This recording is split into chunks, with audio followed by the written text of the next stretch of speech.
Hello, hello. We are live. It is Wednesday. I hope everybody can hear me okay. Hi, guys. It's Wednesday. It's time for Wednesday's Q&A, and I am live. It's 5 o'clock or just after. I am going live from multiple locations. The autistic community, the Autism community, Autistic and Thriving Facebook page, Autistic and Thriving Facebook group, and the Autistic and Thriving YouTube channel. Hi, whoever's coming in, let me know who you are because your name's not coming up again. And let me know if you have any questions. It is my son's birthday today, so I'm not going to stay on too long, but I will answer any questions anybody has. And I'd like to talk a little bit today about communication systems and anyone who needs any assistance with, working on communication. I know so many people want to get their kiddo talking a little bit more or trying to figure out a communication system that would work for their nonverbal child. I can give some strategies and feedback on that as well. Oh, I have a couple people watching. Let me know where you're coming in from. Let's see. Marissa, that might be you coming in. Let me see. Autistic. Yes. Hi, Marissa. Let me know how things are going with you. I know you're in there watching me live. I'm not sure who else is here. Let's see. 2 people from the autistic community. It says that they're watching. 3 people. So let me know where you're coming in from, and if you have any questions. I'm only going to stay on a little while today, as it is my son's birthday, and my husband actually had an emergency as well, so I can't stay on too long. That's life. Sorry, guys.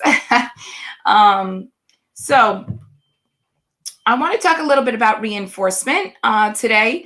Reinforcement is pretty much the backbone of everything that we do in the classroom and anything that you can do at home.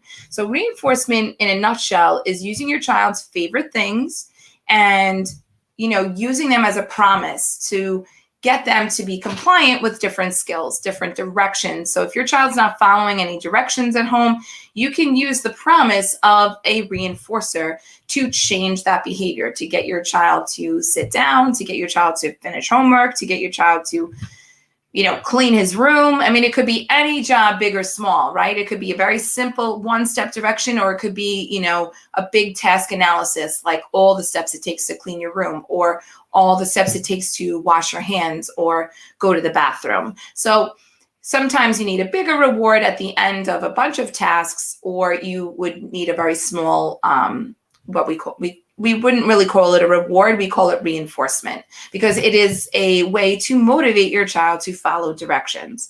So the way we set up reinforcement is we, make a list of your child's favorite things. So all of your child's favorite snacks, foods, anything that he or she eats or drinks is, something you want to write down on the list that would count as a reinforcer. And it's not something that your child kind of like, he could give it up or she could give it up, doesn't really necessarily want it all the time. These are snacks that your child loves. And it's okay if it's, a junk food snack. It's okay if it's M&Ms or cookies or chips. Those things are okay to give out as reinforcers because, eventually you want your child to eat healthier things. But what we do with the food is we break it up really, really small. So I take a cookie and I break it up into 4 or 5 pieces. Or I buy the mini chocolate chip cookies, mini Oreos. And I even take the mini and break it up at least in half, because we want very small bite-sized pieces when we're giving out reinforcers. This way your child doesn't get sick of any one thing. And then, you can give out multiple pieces without feeling guilty and without your child getting what we call satiated. Satiation is when your child has just too much of any one thing and he or she doesn't want it anymore. So, we avoid satiation and we avoid, overeating junk food by giving out tiny, tiny pieces. One of the biggest strategies that we do in the classroom is to set up what we call a craft tray or a jewelry tray. You see those in Michael's or sometimes even the dollar store, where it could even be a pill divider and has little sections in it so that when you break up anything, whether it's beads for making jewelry, or in this case, food, really small pieces of food, we could break it up and put it all into the different sections of the tray. So we do that in the classroom because we have kids who like all different things. And this way, when I grab a tray, I know that something in that tray would be good for that student. So I cut up gummy bears. I mean, we take the fruit snacks and we literally cut them into thirds. So it's really small pieces. Goldfish, you can't really break up because then it's a lot of crumbs. But we take mini Oreos, we break it up in half. We take Skittles, we actually cut them in half. So we're only giving out half a Skittle. I really always try to find mini M&Ms instead of the regular size M&Ms, so that they're really tiny. Let's see what else. The kids love chips, all kinds of chips. Some kids love barbecue chips, regular chips, spicy chips. We've done Doritos, we've done pretzels. Let's see what else. Anything that your child absolutely loves. You can explore with new snacks too, because if your child really, really loves, let's say, Sour Patch watermelon, flavored candy, then you want to break them up really small into really small pieces, and your child will probably work for that little tiny piece. So, come sit down. Look what I have for you. And when he or she comes to sit down, you can give over a little tiny piece of candy. And as your child becomes more compliant and following your directions, you don't have to give out as much reinforcement. But this is really important in the beginning so that your child starts to follow directions at home. And this is how you can build on so many different skills. You can build on communication skills. You can get your child to request those items. If he or she is starting to talk and saying some words, you can have your child imitate your word. So let's say it's a cookie, and you hold the cookie and you don't just give it right over to your child. You work on the request. So you could have your child say cookie, and you could try 3 times. And if your child at least is trying to say k, or even forming his or her mouth to make the word cookie, and at least is trying, then, you don't have to like badger it to death. You could do 3 tries and then say good trying and hand over the cookie, and always try to get him or her to get as close to that word as possible. And that takes practice. So sometimes the full word might not come out, and that's okay. If you practice this over and over again, in time, your child may start imitating certain words for the foods or the activities that he or she loves. So you could do this with any favorite objects, as well as any favorite activities. If you have a little mini trampoline in your living room, I mean, if I had a kid who loved to jump, I would have a mini trampoline in my living room, so that my kiddo can get all the bouncing and sensory input that he or she is looking for his or her body. I have lots of kiddos who love to jump on the floor, and they love the little mini trampoline in my room. In fact, I actually have to get a new trampoline in my room because my trampoline's all shot now. It needs a new trampoline, so that's nice and firm. And the kids, because I have big kids this year, and they've kind of all stretched out my trampoline over the last couple of years. So I need a new one. But we have one in the classroom. We have a big sensory yoga ball that the kids can bounce on. Any of these activities work as great reinforcers as well. And then you can also do what we call a first then. So, you could say first put on your shoes, then you can jump. If you want to get your child's shoes on to go out to the store, and that putting on shoes is a hassle and your child is resistant, then you can do what we call a first then schedule. And you don't even need to use pictures and an actual visual, icon of the first then. You could just verbally say, first put on shoes, then cookie, or whatever it is. You can fill in anything that you need your child to do for the first, and anything that your child loves for the then, especially if it's a little quick handover of a piece of food, or a quick, watching a couple minutes on the iPad, or, let's say you want to get your child in the car and you let your child watch videos in the car. You could say first put on your shoes, then iPad, and your child could walk out the door with the iPad. So some of these things really help to streamline routines and get your child to follow your directions and listen to you. Because we know our kiddos are resistant to certain things. They just kind of want to chill out and do their own thing. And, we have schedules to keep. We have places to visit. We have places to go. We have things to do. And your child probably, needs to come with you for some of those things. So, if your child's resistant, doesn't want to get up and put on shoes and go out, these are some ways that you can motivate your child to follow your directions when you have no choice but to take your child with you. And this goes for, anything. I hope that, my chat today inspires you to fill in the blanks for whatever it is you need your child to do, for whatever tasks you're working on your child to follow those directions at home. And, think of all the different things that would motivate your child. If, it could be like throwing your child up in the air if he or she loves that, like, woo, flying motion, or, even being picked up underneath his or her arms, or rough play, or, squeezes or hugs, being rolled in a blanket. Some of these kids love that sensory input. So sensory integration, movement, and sensory play can be a reinforcer for sure. Your child can work towards that, little goal, that little activity that he or she loves. And it's important to integrate that sensory as well if your child is a sensory seeker, because then you're giving your child the sensory integration that he or she is looking for. You're giving that over that input. All right, I don't have any comments coming in, so I'm just going to check the stream on Facebook and make sure that I'm still live and everything's good. It shows that I'm still live, and I've been on for several minutes now. Let's see.